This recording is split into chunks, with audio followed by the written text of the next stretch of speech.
नमस्कार, मैं रविश कुमार। बेशरम रंग की दीपिका ने गौरव के क्षण की घोषणा कर दी। ऑस्कर में तेलुगु फिल्म आरआर का एक गाना पुरस्कृत हुआ है, नाटू नाटू। सीबीआई और ईडी को इससे सबक सीखने की ज़रूरत है और ओरिजिनल होने की बहुत ज़रूरत है। इन दोनों पर आरोप लगते रहे हैं कि केंद्र सरकार के इशारे पर ये दोनों एजेंसियां विपक्ष के दफ्तरों में, उनके रिश्तेदारों के घरों में नाटू नाटू करती रहती हैं। इसलिए दोनों एजेंसियों के प्रमुखों को इसका गाना सुनना चाहिए और अपने दम पर काम करके दिखाना चाहिए। कभी कभी मेघालय, कभी कभी कर्नाटका, मध्य प्रदेश और अदानी समूह के दफ्तरों में भी चले जाना चाहिए, ताकि लगे कि हमारी जांच एजेंसियां भी ओरिजिनल है, नाटू नाटू की तरह। मौलिकता के लिए इस गाने को इनाम मिला है। ये बहुत बड़ी बात है। ये बहुत बड़ी बात है कि इस गाने को मौलिकता के लिए, ओरिजिनल होने के लिए बेस्ट गाने का अवार्ड मिला है ऑस्कर में। सीबीआई और ईडी को अब समझने की ज़रूरत है कि किसी दूसरे के इशारे पर नाचो नाचो अब बंद कर देना चाहिए और विश्वसनीयता हासिल करने के लिए सबसे पहला काम है कि सूत्रों के हवाले से की जा रही रिपोर्टिंग पर लगाम लगानी चाहिए। इस पर उनका बस नहीं है, लेकिन जब भी सूत्रों के हवाले से कोई दावे किए जा रहे हैं तब ईडी और सीबीआई को आगे आकर सही तथ्यों की जानकारी देनी चाहिए। और जब इतना बड़ा छापा पड़ रहा है तो कम से कम प्रेस रिलीज जारी कर, प्रेस कॉन्फ्रेंस कर ये बताना चाहिए कि क्या क्या हुआ है, ताकि हमारे आपके पास जवाबदेही की वो आवाज़ सुरक्षित रहे जिसमें ये दावा किया गया है, और अदालतों में हम उसकी जांच कर सकें कि जो दावा किया गया है उसे साबित करने के लिए किस तरह के सबूत जमा किए गए हैं। अब एक सूत्र है, एक पत्रकार का एक सूत्र से संपर्क हो सकता है, लेकिन ये कैसा सूत्र है जिससे सारे पत्रकारों के संपर्क हैं और सारे चैनलों पर करीब करीब एक जैसी खबरें चलती हैं सूत्रों के हवाले से और सारी डिटेल के साथ चलती है। जबकि ईडी या सीबीआई कई बार पूरी तरह से प्रेस कॉन्फ्रेंस भी नहीं करती है, बताती भी नहीं है कि क्या मिला है, नहीं मिला है। इसलिए इनकी जवाबदेही तय करने का वक्त आ गया है।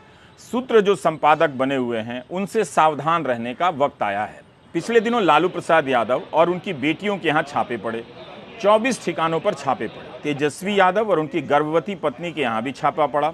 यह खबर सार्वजनिक थी क्योंकि इनके घरों के बाहर कैमरे लगे थे। तब कोई तुक ही नहीं बनता कि छापे में क्या मिला इसकी सूचना सूत्रों के हवाले से दी जाए या ट्वीट में 2-4 लाइन लिखकर दी जाए।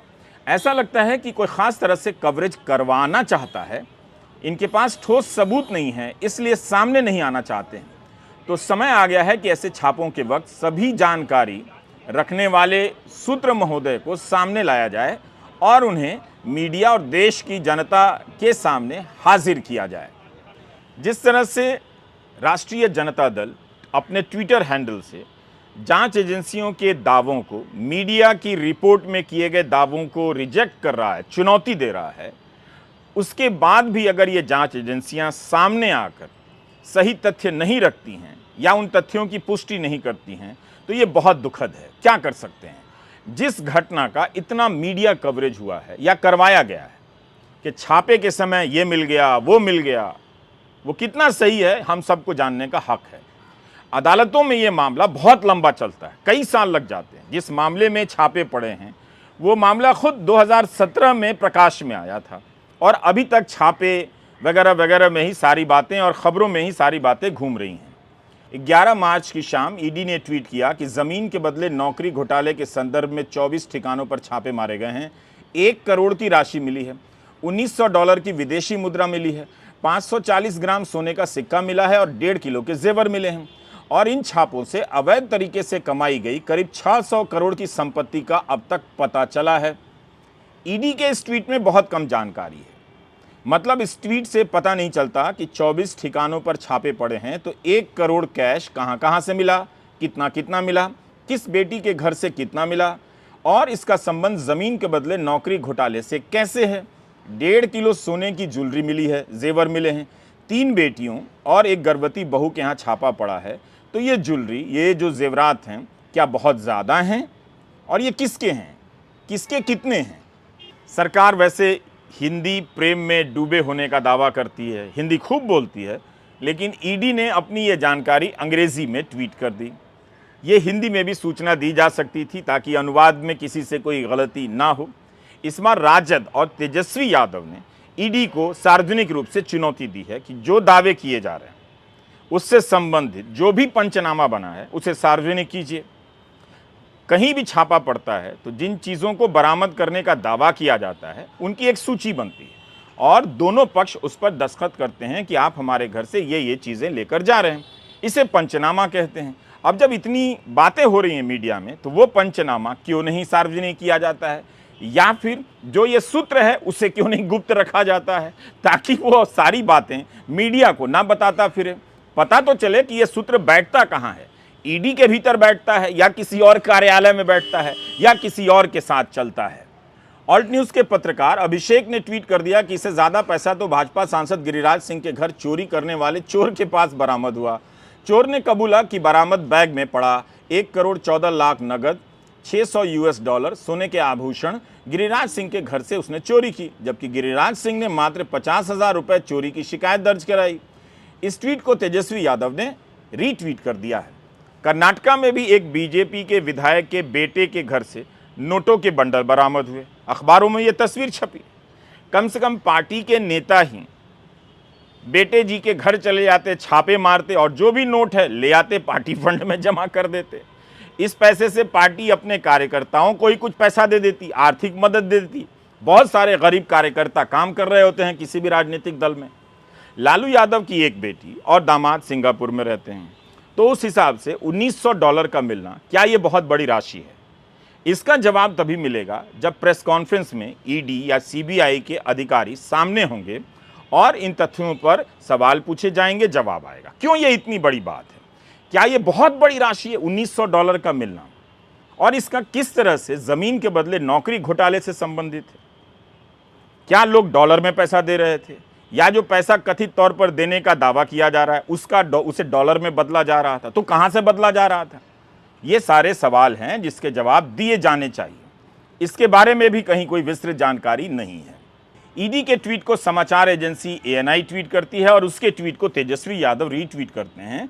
लिखते हैं कि भाजपा सरकार द्वारा सूत्रों के हवाले से इधर उधर की भ्रामक अफवाह फैलाने अथवा खबर प्लांट करवाने के बजाय रेड के बाद हस्ताक्षर किए जाने वाले पंचनामे सीजर लिस्ट की सूची ही सार्वजनिक कर देनी चाहिए। अगर हम इसे सार्वजनिक कर देंगे तो इन बेचारे नेताओं की क्या इज्जत रहेगी? सोच लो। ये तेजस्वी लिख रहे हैं आगे कि याद करिए 2017 में भी कथित 8,000 करोड़ का लेन देन, हजारों करोड़ का मॉल, सैकड़ों संपत्तियां। अभी चंद महीने पहले गुरुग्राम में अरबों का व्हाइटलैंड कंपनी का अर्बन क्यूब मॉल भी मिला था। भाजपा ही अब कथित 600 करोड़ का नया हिसाब लाने से पहले अपने सूत्रों को पुराने का तो हिसाब दे देते। राजद ने भी अपने ट्विटर हैंडल से ट्वीट किया है कि बीजेपी वाले अपने कथित फर्जी सूत्रों से सीजर लिस्ट सार्वजनिक नहीं करवाएंगे, क्योंकि ऐसा करने से ये लोग बेनकाब हो जाएंगे। तेजस्वी के इस ट्वीट के बाद अब पंचनामा सार्वजनिक कर देना चाहिए। वैसे ईडी के प्रमुख को सेवा विस्तार मिला है, इसे सुप्रीम कोर्ट में चुनौती दी गई है। कोर्ट में कोर्ट के मित्र ने कहा है कि गैर कानूनी रूप से सेवा विस्तार दिया गया है। अब बहुत ज़रूरी है कि इस मामले का फैसला जल्दी आ जाए, ताकि हम सब जान सकें कि कोर्ट मित्र ने कोर्ट को जो बताया है वो कितना सही है, ताकि हमारे संदेहों को मजबूती मिले कि जो व्यक्ति शीर्ष पद पर बैठा है क्या वो गैर कानूनी तरीके से सेवा विस्तार लेकर बैठा है, और अगर वो खुद अपने मामले में गैर कानूनी तरीके अपना रहा है या उसे गैर कानूनी तरीके से सेवा विस्तार दिया जा रहा है, तो हम और आप क्यों उम्मीद करें कि इस ईडी ने जो विपक्ष के यहाँ छापों का दौर शुरू किया है वो सिर्फ और सिर्फ तथ्यों के आधार पर है, उसमें राजनीति नहीं है। ये सारी हेडलाइन 2017 के साल की हैं। उस समय की खबरों में दावे किए गए कि हजारों करोड़ का घपला सामने आया है। सूत्रों के हवाले से जनता के दिमाग में यह बात ठेल दी गई और उसे तब जोर जोर से नहीं बताया गया। जब 2021 में सीबीआई ने यही केस बंद भी कर दिया, क्योंकि एफआईआर दर्ज करने के लिए साक्ष्य काफी नहीं थे। लेकिन खबरें चलाई गईं कि लालू प्रसाद यादव को दक्षिण दिल्ली में घूस के तौर पर डीएलएफ से एक प्रॉपर्टी दी गई है, क्योंकि उनको बांद्रा और नई दिल्ली रेलवे स्टेशन में प्रोजेक्ट चाहिए थे। इल्जाम था कि 30 करोड़ की जमीन को डीएलएफ ने 5 करोड़ में शेल कंपनी के माध्यम से खरीदा। फिर उस कंपनी को कथित तौर पर तेजस्वी और अन्य रिश्तेदारों ने 4 लाख में खरीद कर बंगला और अन्य संपत्ति अपने नाम करवा ली। जाहिर है ये सभी साधारण आरोप नहीं थे। अगर यही बात प्रेस कॉन्फ्रेंस के जरिए कही जाती, सवाल जवाब होते, तो हम और आप कुछ समय बाद पूछ सकते थे कि तब तो आपने ये कहा था, आपने तो सबूत और कागज मिल जाने के दावे किए थे। अब आप एफआईआर में कह रहे हैं कि एफआईआर दर्ज करने के लिए सबूत नहीं है, पर्याप्त साक्ष्य नहीं है। तो आप समझ सकते हैं कि इन खबरों से किसका मकसद पूरा हो रहा है। दांव पर लगाई जा रही हैं ये संस्थाएं जो भ्रष्टाचार को पकड़ने के लिए बनाई गई हैं, लेकिन बीजेपी शासित राज्यों में बीजेपी के नेताओं के यहाँ आरोप लगने के बाद भी इनकी तरफ से कोई दस्तक देने तक नहीं जाता है। एक वरिष्ठ अधिकारी ईडी से ही जुड़े रहे, इस्तीफा देते हैं, यूपी में चुनाव लड़ते हैं और मंत्री भी बन जाते हैं। क्या इसे राजनीतिक तौर पर जोड़कर ना देखा जाए? बहरहाल आप मई 2021 की खबरों को देखिए। इन खबरों में बताया जाता है कि इस मामले में सीबीआई ने लालू यादव को क्लीन चिट दे दी है, कोई केस ही नहीं बना। जनवरी 2019 में ही एक दिल्ली कोर्ट ने तेजस्वी, लालू, राबड़ी को बेल दे दी, लेकिन जब राजद और जदयू एक साथ आए तब उसके 2 महीने बाद ही सीबीआई ने अपने स्पेशल कोर्ट से मांग की कि तेजस्वी की जमानत रद्द कर दी जाए। कोर्ट ने अक्टूबर 2022 में वो अर्जी खारिज कर दी। फिर दिसंबर 2022 में खबरें मिलती हैं कि लालू के खिलाफ सीबीआई पुराना केस वापस खोल रही है। नोट कीजिए कि जब लालू रेल मंत्री बने थे तब तेजस्वी 14 साल के थे। अब आप एक बात बताइए कि जब सीबीआई ने क्लीन चिट दी तब क्या मीडिया ने उस तरह से ढिंढोरा पीटा जिस तरह से छापों के वक्त ज़ोर शोर से बताया गया कि लालू प्रसाद यादव के यहाँ से मॉल के दस्तावेज़ मिले हैं, हज़ारों करोड़ रुपए मिले हैं? क्या आपको इस तरह की पुख्ता जानकारी दी गई? पिछले 24 अगस्त को सीबीआई ने गुरुग्राम में एक निर्माणाधीन बन रहे मॉल पर छापे मारे। इसे तेजस्वी यादव की संपत्ति के रूप में पेश किया गया। जिस दिन गुरुग्राम मॉल पर छापे पड़े उसी दिन बिहार में अन्य जगहों पर भी छापे पड़े। 24 अगस्त को ही विधानसभा में नीतीश कुमार को विश्वास मत हासिल करना था, जिसमें भाजपा के सदस्य सदन से वॉकआउट कर गए थे। तेजस्वी शुरू से ही मॉल से अपने संबंध को नकारते रहे। 2 दिन बाद इंडियन एक्सप्रेस ने भी सब रिपोर्ट किया कि व्हाइटलैंड कॉरपोरेशन प्राइवेट लिमिटेड ने कहा है कि सीबीआई का दावा जो था वो गलत है। कंपनी ने कहा कि निजी स्वार्थों के चलते कंपनी की साख खराब हो रही है।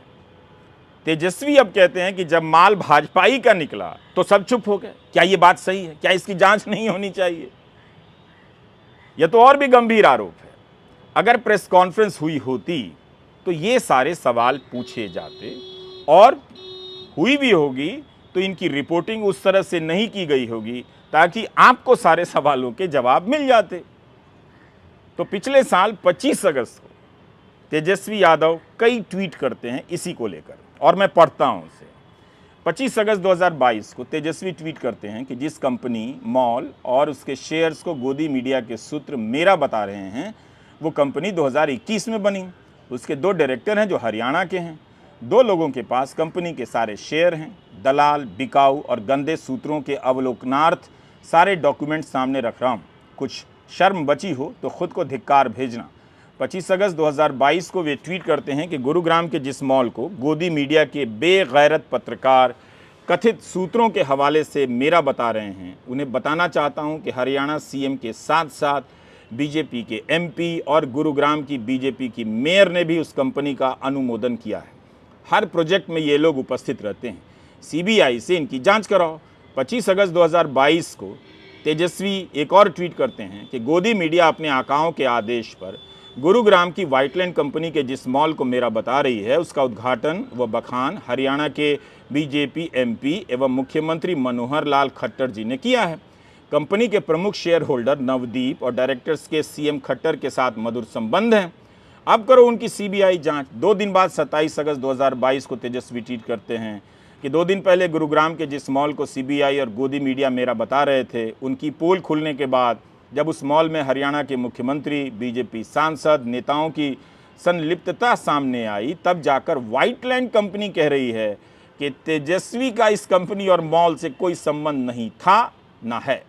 तो राष्ट्रीय जनता दल और विपक्ष के नेता इस तरह के कई उदाहरण देकर आरोप लगा रहे हैं कि ईडी, सीबीआई केवल विपक्षी राज्यों में छापे मारती है और सूत्रों के हवाले से बढ़ा चढ़ाकर दावे किए जाते हैं। भाजपा सरकारों के कई मामले सामने आए मगर वहां ईडी या सीबीआई हाथ डालने से संकोच करती है। अब अदानी समूह को ही लीजिए, कितने गंभीर आरोप लगे। मॉरिशस में शेल कंपनियों के जरिए निवेश करने के आरोप लगाए, क्या ईडी के प्रमुख साहब जहाज पकड़कर मॉरिशस गए? क्या उनकी टीम मॉरिशस गई पता लगाने के लिए? क्या आप ये सब जानते हैं? पिछले साल तेजस्वी यादव ने अपने फेसबुक पेज पर लिखा था कि भाजपा की कुछ पीआर कंपनियां जिन्होंने चैनल, पोर्टल और अखबार के नाम पर पंजीकरण करा रखा है, वो जानबूझकर ऐसी खबरें चलाते हैं ताकि लोगों तक झूठी खबरें पहुंचाकर विपक्षी नेताओं का चरित्र हनन तथा जनता को गुमराह किया जा सके। जब सच्चाई सामने आती है तो अधिकांश गोदी मीडिया उस सच्ची खबर को दरकिनार कर देती है तथा कुछ उसे किसी कोने में एक छोटी सी खबर के रूप में छाप देते हैं कि रिपोर्ट गलत थी। आपने देखा कि तमिलनाडु में बिहारी मजदूरों की पिटाई हो रही है, इसे लेकर किस तरह से भ्रम फैलाया गया। दोनों राज्यों की पुलिस ने दावा किया है कि फर्जी वीडियो बनाए गए, दवा की दुकान से मलहम पट्टी लाकर कलाकारों को जुटाया गया और जख्मी होने के लिए उन्हें तैयार कर दिया गया ताकि वे दिखें कि उनके साथ मार पिटाई हुई है। इस हद तक खेल चल रहा है ताकि आपके भीतर झूठ को भर दिया जाए और आप सच समझने, सुनने और देखने की क्षमता हमेशा के लिए खो दें। ये सब चल रहा है। तो इन संदर्भों में तेजस्वी यादव की ये सारे आरोप बहुत गलत नहीं लगते हैं। खासकर गुरुग्राम को लेकर जिस तरह के दावे किए गए थे, रिपोर्टिंग की गई थी, उस संदर्भ में हम और आप ये बात जायज़ तरीके से पूछ सकते हैं कि ईडी और सीबीआई को एक विस्तृत प्रेस कॉन्फ्रेंस करनी चाहिए, सभी तथ्यों की जानकारी देनी चाहिए कि $1900 किसके हैं, 540 ग्राम का सिक्का किसका है, ये ज़्यादा होता है, कम होता है, कितना होता है, बताइए किस किस का है, किसके घर से क्या दस्तावेज़ मिला है, कितना कैश मिला है, ये भी बताइए, ताकि किसी प्रकार का भ्रम मीडिया में ना फैले। ये इसलिए कीजिए कि गोदी मीडिया, इसको कभी ऑस्कर नहीं मिलने वाला है। क्यों नहीं मिलेगा? क्योंकि ये भी खुद किसी दूसरे के इशारे पर नाटू नाटू करता है। जब तक आप ओरिजिनल नाचो नाचो नहीं करेंगे, आपको कहीं भी सम्मान मिलने वाला नहीं है। भले ही आप अपने ठेके से अपने लोगों को जुटाकर कोई सम्मान का लेन देन करते रहें, मगर उनकी क्या प्रतिष्ठा है ये आप दर्शक जानते हैं। अब आपको एक उदाहरण देना चाहता हूँ। आबकारी मामले में दिल्ली सरकार से जुड़े और आम आदमी पार्टी से जुड़े नेताओं से पूछताछ हो रही थी। अनाप शनाप दावे किए जाने लगे, लेकिन हुआ क्या?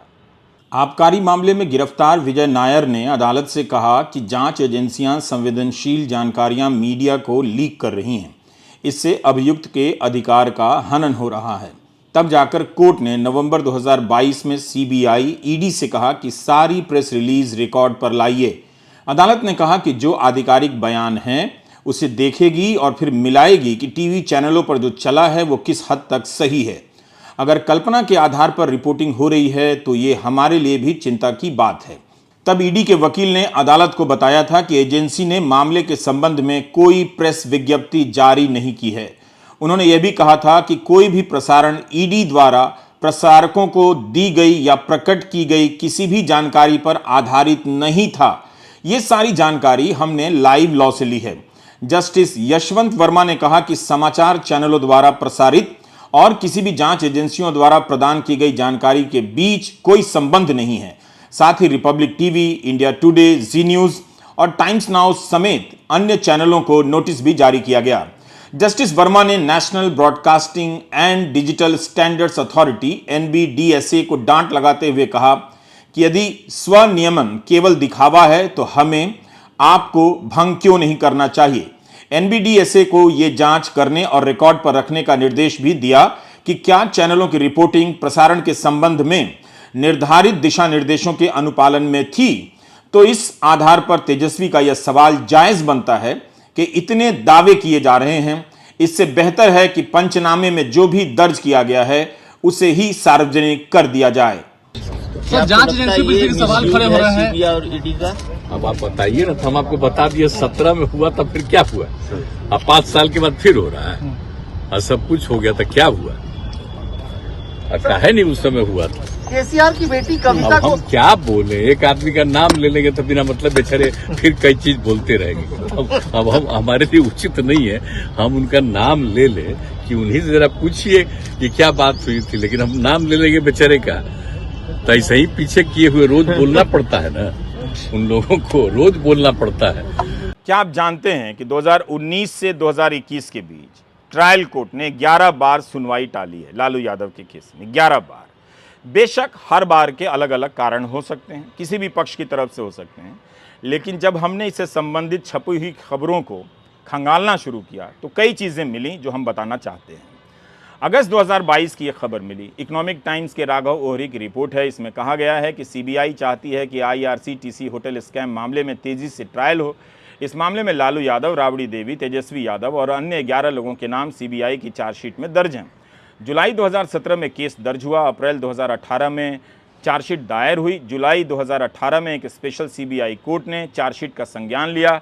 इसके 4 साल बाद अगस्त 2022 की रिपोर्ट में राघव ओहरी लिखते हैं कि 4 साल बीत गए मगर आरोप तय करने के लिए बहस नहीं हो सकी। आरोप तय करने के लिए बहस 4 साल तक शुरू नहीं होती, ये हालत है। अगस्त 2022 में सीबीआई ने हाई कोर्ट से अपील की कि ट्रायल कोर्ट में बहस शुरू करने की अनुमति दी जाए।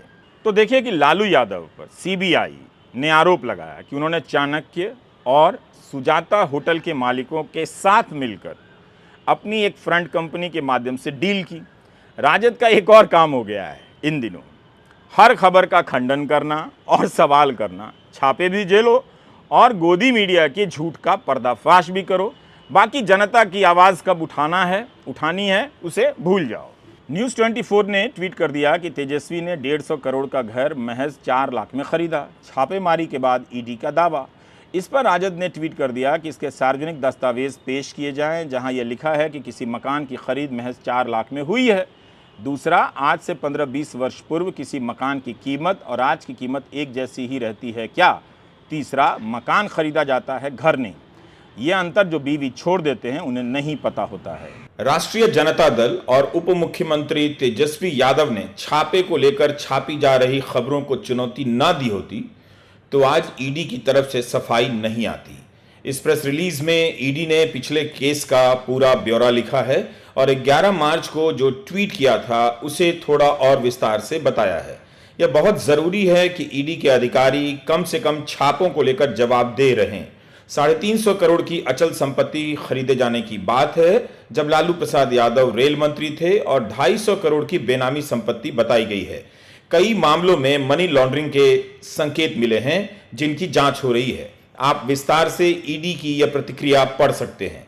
क्या यही जानकारी ईडी की तरफ से पहले नहीं दी जा सकती थी? सवाल है कि सूत्रों के हवाले से छप रही इन खबरों का क्या किया जाए। अगर ये सारी बातें गंभीर हैं, सही हैं, तो ये अधिकारी अपने चेहरे के साथ, अपने नाम के साथ मीडिया के सामने क्यों नहीं आते हैं और क्यों नहीं सारी बातें ऑन रिकॉर्ड रखते हैं? आज कांग्रेस ने कई राज्यों में राजभवन तक मार्च किया है। अदानी समूह पर जो आरोप लगे हैं उनकी जांच की मांग को लेकर विपक्ष सड़क पर है मगर खबरों में विपक्ष नहीं है। कांग्रेस पूछ रही है कि मोदी सरकार क्यों चुप है। कांग्रेस ने प्रधानमंत्री से 78 सवाल पूछे हैं। हर दिन कांग्रेस सवालों की कड़ी जारी करती है जिसके जवाब तक नहीं आते। जब सरकार से पूछा जाता है तब जवाब नहीं आता। जब विपक्ष से पूछना होता है तो उसके लिए झूठी खबरों का सहारा लिया जाता है। गोदी एंकर गला फाड़कर चिल्लाने लग जाते हैं। अब 12 मार्च की रात को ट्विटर पर तेजस्वी यादव के लिए ट्रेंड होता है। दावा होता है कि 80,000 से ज़्यादा ट्वीट कराए गए हैं और हैशटैग का इस्तेमाल किया जाता है तेजस्वी झुकेगा नहीं। पुष्पा झुकेगा नहीं की तर्ज पर तेजस्वी नहीं झुकेगा का हैशटैग चलता है।